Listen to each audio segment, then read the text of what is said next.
बंद हो गया क्या? बिल्कुल, कल सेलिब्रेशन तो है ही। कल सुबह 10 बजे 26 जुलाई को शिवाजी पार्क पे सारे लोग, सारे भारतीय नागरिक आके सेलिब्रेट करेंगे। कल भी आपने ताकत देखी।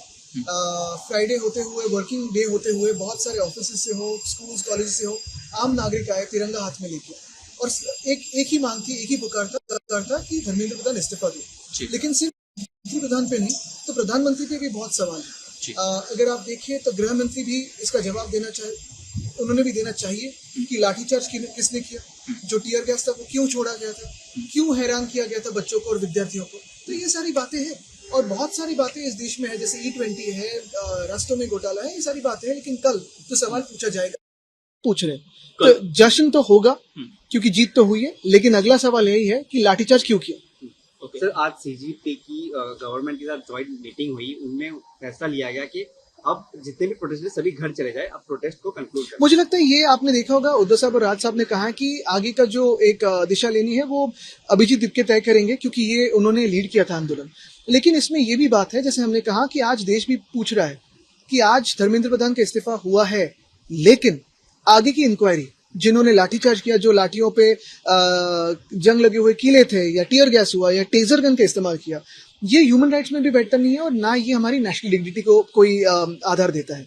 तो मुझे लगता है इस पे सवाल उठेंगे और लोग पूछना चाहते हैं कि इसकी ऑर्डर किसने दी। अभिजीत दीपके ने एड्रेस करते हुए कहा कि डेमोक्रेसी की जीत है, लेकिन सर सवाल वो भी उठ रहे कि पूरी विक्ट्री स्पीच में अभिजीत दीपके ने सोनम वांगचुक का थैंक्स नहीं बोला। मुझे लगता है उन्होंने ट्वीट तो किया है और दिल से सोनम जी का भी सारे लोग थैंक्स मान रही है, क्योंकि 25 दिन 30 दिन कोई अनशन करे तो वो कोई आसान बात नहीं है, वो तो बहुत उसको एक तपस्या लगती है। तो वो उन्होंने शुरुआत की और आपने देखा होगा कि उसके बाद सारे लोग अभी यही पूछ रहे हैं कि लाठीचार्ज क्यों किया। धर्मेंद्र प्रधान के इस्तीफे के बीच मुख्यमंत्री देवेंद्र फडणवीस अचानक दिल्ली दौरे पे जाते हैं, कुछ सवाल उठे। संजय राउत ने बोला कि कहीं अगले एजुकेशन मिनिस्टर। देखिए, मैंने तो पहले ही कहा था कि ये पिछला सत्र जो था वो फडणवीस साहब का सीएम करके पिछला आखिरी सत्र था, उनको तो दिल्ली में लिया जाएगा। तो मुख्यमंत्री फिर महाराष्ट्र का कौन? अभी युवा तय करेंगे, लेकिन अभी की ये इस समय की बात है कि मुझे लगता है ये सारी बातों में ना जाते हुए, पहली बात तो यही है कि जो 21 विद्यार्थियों ने सुसाइड किया है उनके फैमिलीज को कंपनसेशन। दूसरी बात, जो लाठीचार्ज हुआ या टीयर गैस हुआ या बहुत सारी जगहों पे ऐसी बहुत सारी अन्याय की घटनाएं हुई है, उन पे इंक्वायरी लगे और ये ऑर्डर किसने दी, क्योंकि जो कर रहे थे वो तो बेचारे ऑर्डर के पालन कर रहे थे, कर्तव्य परायण थे, लेकिन जो ऑर्डर दी वो कौन थे? पुलिस कमिश्नर भी बहुत रिसेंटली चेंज हुए दिल्ली के, एक दिन पहले चेंज हुए और फिर प्रोटेस्ट पे आंदोलन हुआ, लेकिन ऑर्डर किसने दी, चेंज किए किसने?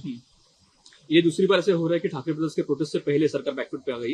कैसे देखते पहले मराठी के मुद्दे पे यही ताकत है। मुझे लगता है कल भी आपने देखा होगा कि कल जहां हम खड़े थे, पूरी शिवसेना थी, मनसे थी, दोनों साथ में थे, दो ठाकरे भाई साथ में थे, तो कोई भी जो एक मुक्त आवाज है, फ्रीडम ऑफ स्पीच है, वो इधर कोई दबाने की कोशिश नहीं कर सकता, कोई भी दादागिरी नहीं कर सकता, कोई भी तानाशाह या आवाज नहीं बढ़ा सकता। लेकिन कल पुलिस के साथ आपकी कुछ बहस भी हुई। नहीं, देखिए, माइक बंद करने की बात थी और मेरी यही बात थी कि माइक अगर बंद किया जाए तो लोगों में कभी कभी गड़बड़ी हो सकती है, अफरा तफरी मच सकती है। फिर बाद में उन्होंने माइक शुरू किया और आपने देखा होगा कि लोगों ने आंदोलन भी पीसफुली किए और डिस्पर्स भी हुए, और वहां आंदोलन करने के लिए, व्यक्त होने के लिए उनको जगह भी मिली, सेफ स्पेस थी।